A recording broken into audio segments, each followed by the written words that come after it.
Olá, seja bem-vindo ao nosso canal no YouTube. Aqui você fica por dentro de todas as novidades sobre o mercado imobiliário nacional e internacional. Eu me chamo Samantha Nepomuceno, sou jornalista e você vai acompanhar comigo uma série de entrevistas com personagens influentes no mercado, que irão te auxiliar a fechar um bom negócio.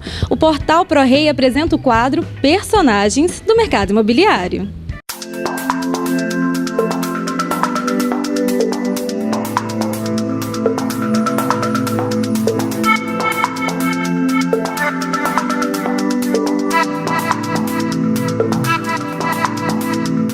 E para começar o nosso bate-papo, eu converso agora com Michel Moreira. Ele que é avaliador, corretor de imóveis, palestrante e empresário. Seja bem-vindo, Michel. Muito obrigado, é uma honra poder estar aqui no ProRei. Para começar a nossa entrevista, Michel, eu queria que você desse seu ponto de vista sobre o portal. Nós chegamos recentemente ao mercado com uma forte mídia e já causamos uma agitação no segmento. Você que é corretor, como você enxerga essa novidade? Eu vejo como o portal ProRei como uma tecnologia que veio para ficar. Quando o Uber chegou no mercado, ele criou um grande impacto. E aí houve muitos protestos de taxistas e tal, mas isso ajudou o mercado a evoluir, né? O mercado de transporte particular. Os taxistas hoje eles têm que se reinventar e atender melhor. Isso é o que vai acontecer com o mercado também imobiliário. Na realidade, o portal ProRei ele veio para juntar duas pontas importantes, uma necessidade que existe dentro do mercado, juntar vendedores e compradores diretamente sem a necessidade de um intermediário. Mas a chegada do portal eu não vejo como uma forma de acabar com o corretor de imóveis. Na realidade, o corretor de imóveis vai ter que evoluir também, porque a consultoria imobiliária é uma necessidade que o mercado tem. Mas o fato é que o mercado também tem uma fatia que não quer a intermediação imobiliária. E como ele não quer essa intermediação, ele precisava de uma ferramenta que o ajudasse a fazer isso. A gente vê muitos moradores colocando as próprias placas, né, vendo ou alugo. Então, essa é uma necessidade que o mercado tem e não necessariamente vai acabar com os corretores, mas vai acabar, naturalmente, fazendo com que os corretores evoluam e busquem se profissionalizar cada vez mais. Agora, Michel, o mercado brasileiro imobiliário foi fortemente prejudicado pela crise econômica e política. Com a mudança de governo e as novas medidas recentemente adotadas, você acredita que o mercado deve se recuperar? Eu acredito que o mercado vai se recuperar, sim, mas de uma forma um pouco mais lenta do que a queda que nos trouxe até aqui. Quer dizer, a queda foi muito abrupta para o mercado. De 2015 para cá, a gente caiu vertiginosamente. A recuperação já está acontecendo, mas de uma forma ainda muito gradativa. Na história do capitalismo mundial, a gente percebe que os ciclos de recessão econômica acontecem a cada 5 ou 6 anos. E essas recessões duram exatamente em torno de 2 anos. Esse período significa, então, que até o final desse ano, início do próximo, ele vai se concluir. Ou seja, essa queda de 2 anos de recessão deve se fechar. A expectativa, não só minha, mas como de grandes economistas, é que a partir do segundo semestre de 2017 o mercado se recupere. E, obviamente, é importante que para essa recuperação o governo faça o seu dever de casa. Ele tem feito alguns deveres de casa, que são naturalmente um pouco mais complicados e delicados de mexer, que exigem aprovações de Congresso e do Senado. Mas esses deveres estão sendo feitos.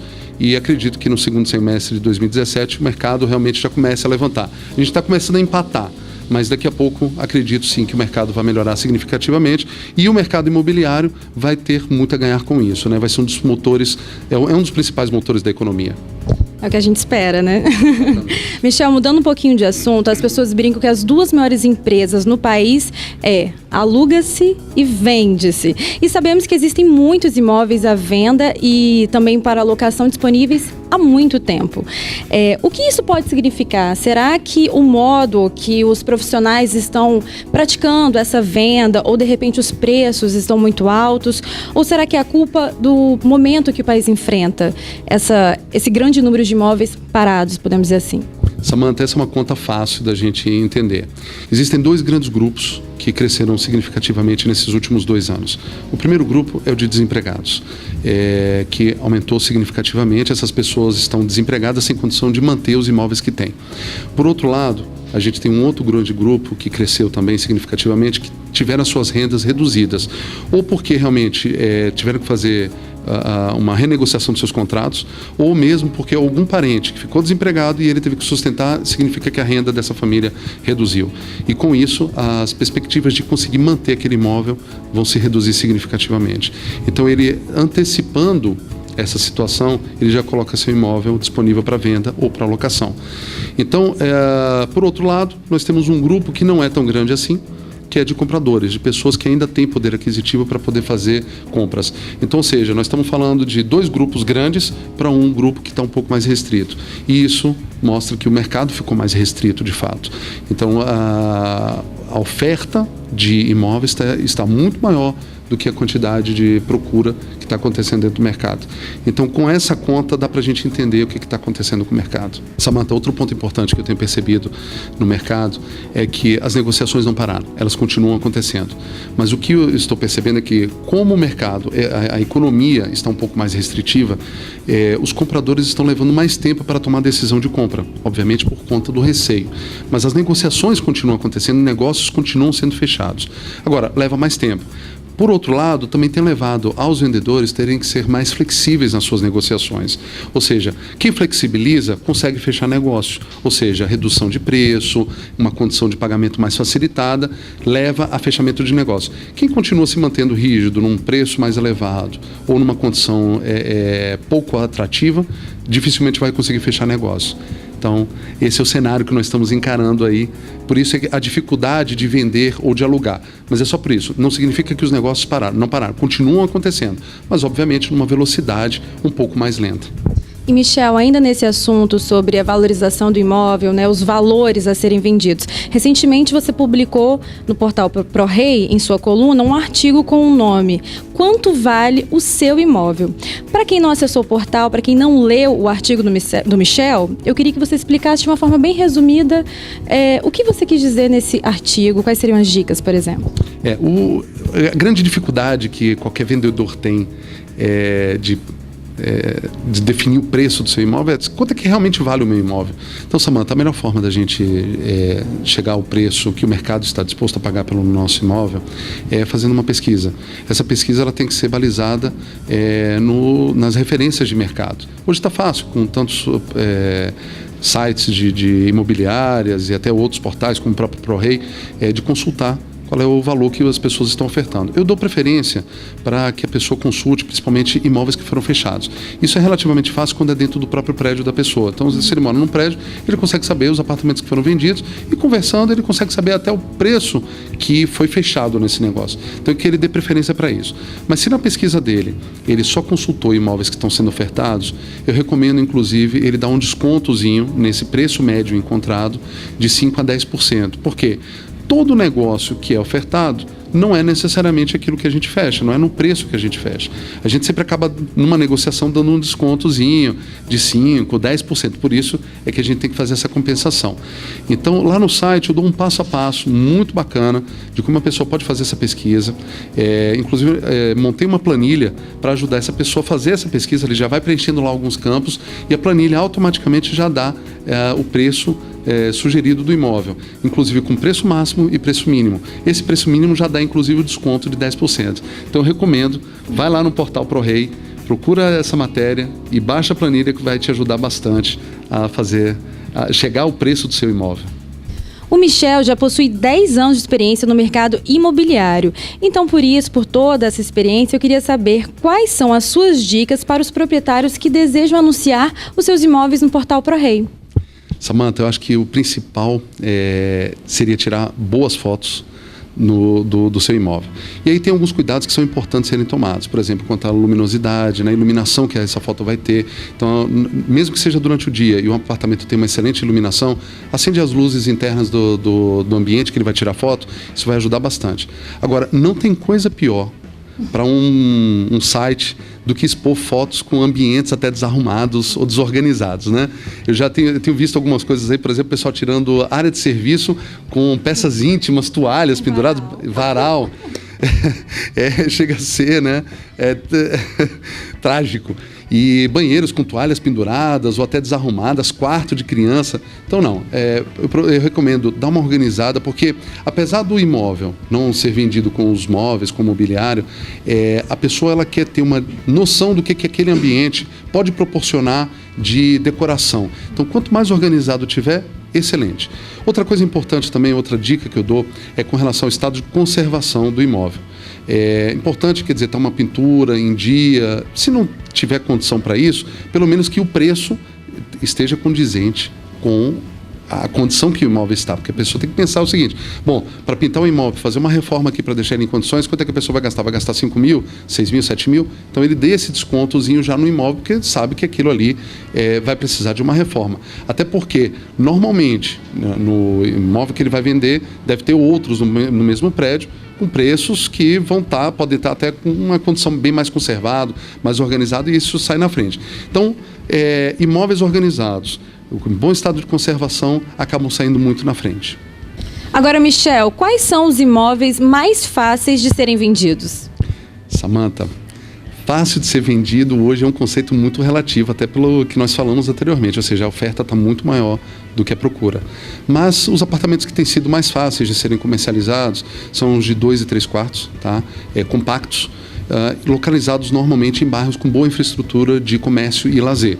Esses são os que têm tido maior volume de vendas nesse momento. Porque as pessoas preferem estar num bairro muito bem localizado, com toda a infraestrutura de comércio, lazer próximo e tal, e compactos porque o preço é mais enxuto e fica financeiramente mais acessível para as pessoas. Samantha, existem também 4 perfis importantes que estão crescendo de compradores no mercado. O primeiro são de jovens que estão vindo do interior do estado para cidades com uma infraestrutura de faculdade maior e tal. No primeiro momento eles vêm, acabam alugando esses imóveis. No segundo momento eles acabam comprando porque eles querem se estabelecer na cidade. Por outro lado, também tem os jovens que já moram na cidade, mas querem ter a sua própria independência. O segundo grupo, que também tem crescido significativamente, são de jovens casais que estão se juntando e querem ter sua independência. Essa faixa etária vai dos 20 até os 30 anos de idade. A gente tem percebido que está indo cada vez mais cedo. A gente tem casos até de jovens com 18 anos procurando a sua independência ou se juntando mais cedo. Muitas vezes esses 2 grupos que a gente acabou de comentar têm apoio dos pais financeiramente para comprar um imóvel ou até mesmo para alugar. O terceiro grupo que tem crescido significativamente é o dos recém-separados e divorciados, que precisam restabelecer suas vidas, né? Então acabam comprando apartamentos. Quando eles não têm filhos, eles acabam optando por apartamentos de 2 quartos, mais compactos. Quando tem filhos, acabam optando por apartamentos aí de 3 quartos. Mas o fato é que esse grupo tem crescido significativamente nas pesquisas. Por fim, o último grupo que vem crescendo também significativamente são dos casais maduros, em que eles tinham uma casa grande, um apartamento grande, que tinham filhos e tal. Os filhos cresceram, ganharam sua independência e os filhos seguiram sua vida. E aí o apartamento ficou grande demais para esse casal. Então eles acabam procurando um apartamento mais compacto, obviamente tendo 1 quarto ou 2 a mais para poder receber os filhos quando eles vêm, com os netos e tal. Mas eles procuram apartamentos mais compactos, até pela facilidade de poder fazer a organização e a limpeza da casa. E Michel, nós falamos muito sobre o valor de um imóvel. O preço, ele realmente vende o imóvel? Seria o fator principal? Não. No entanto, apesar do preço ter um peso importante, o principal fator que hoje define a escolha de um imóvel não é o preço, é principalmente a localização. As pessoas têm procurado bairros com uma boa infraestrutura, como a gente falou anteriormente, de lazer e de comércio, mas também têm escolhido imóveis próximos do seu local de trabalho pela questão da mobilidade urbana.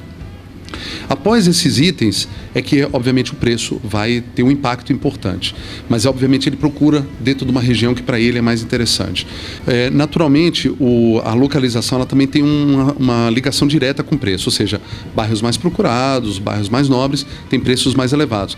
Por isso é que muitos desses bairros têm apartamentos mais compactos, em que o preço acaba ficando um pouco mais enxuto e mais acessível, naturalmente. E Michel, existe alguma receita de bolo que você pudesse explicar para os nossos espectadores aqui do canal de como vender ou alugar um imóvel? Vamos dividir essa resposta em 2 partes. A primeira é de aluguel e depois a gente fala de venda. Para a parte de aluguel, a dica que eu dou é de que a pessoa alugue por um valor abaixo do mercado, porque o mercado hoje está muito restritivo. Então, uma forma de você atrair o inquilino é você alugando o imóvel abaixo do preço de mercado. Então você vai ter uma atratividade maior. Eu faço administração de algumas carteiras de aluguel e eu tenho fechado alguns contratos 30% até 50% abaixo do valor de mercado. Obviamente que no contrato com uma revisão, com uma cláusula de revisão daqui a 2 anos. Por outro lado, eu tenho visto também alguns proprietários cedendo praticamente o imóvel, em locais principalmente onde o condomínio é muito elevado. Eles cedem a custo zero, só que o inquilino pague o valor de condomínio, mas isso não significa que é para a gente alugar para qualquer um, tá? Continua valendo a dica de fazer uma análise de crédito, fazer uma análise das referências, pegar referências de imóveis que essa pessoa alugou antes, verificar em que estado ele deixou esse imóvel, para que você não alugue e depois acabe recebendo o imóvel todo deteriorado, tá? Essa é a primeira dica. Com relação à venda, a situação é um pouco mais complexa. Até porque, como a gente vem falando, tem muito mais oferta do que procura. Além disso, as taxas bancárias de financiamento, as taxas estão muito mais elevadas. Então, isso tem levado, obviamente, a uma restrição um pouco maior do mercado. Mas a dica que eu dou para que consiga uma melhor velocidade de vendas é manter o imóvel num excelente estado de conservação e, obviamente, um preço compatível com a realidade do mercado. Não dá para a gente ter como referência preços de mercado, de venda de 2, 3 anos atrás. A realidade do mercado mudou e muito. E Michel, para quem procura um imóvel para comprar, quais seriam as principais dicas? Hoje o comprador está com poder na mão. Essa é uma realidade. Então, se ele está com poder na mão, o papel praticamente se inverteu. Antes a gente tinha mais procura do que oferta. Agora a situação se inverteu totalmente. Então o comprador tem muito mais poder na mão. E até por isso, ele também tem levado mais tempo para tomar decisão de compra. Então a dica principal que eu dou é negocie, pesquise, avalie se aquele imóvel vai atender às suas necessidades. Se você está com uma boa entrada, um bom sinal, você tem um excelente poder de barganha para poder negociar e conseguir preços muito mais acessíveis no seu imóvel. E Michel, e no caso de imóveis na planta, você que presta consultoria para uma construtora aqui no estado, quais seriam as principais dicas para os compradores? O comprador agora está com a faca e o queijo na mão. Ele está com todas as oportunidades disponíveis. As construtoras estão muito mais flexíveis, muitas delas recebendo imóvel ou até automóvel como parte do pagamento dos novos imóveis. Mas a minha principal recomendação que eu dou para o comprador é o seguinte: dê preferência por imóveis prontos ou que estão em fase final de obra.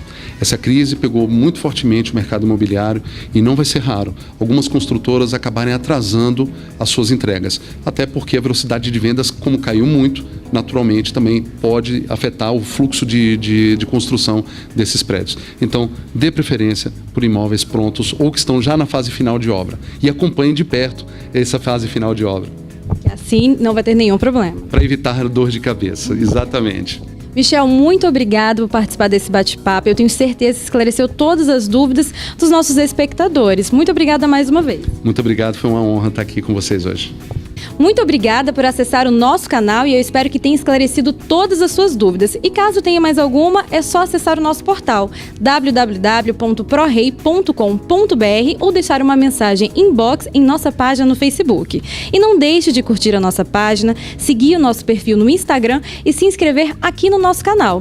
Dessa forma, você fica por dentro de todas as novidades no mercado imobiliário nacional e internacional. Eu me chamo Samantha Nepomuceno, sou jornalista e esse foi o quadro Personagens do Mercado Imobiliário. ProRei. Imóvel é com o dono. Até a próxima!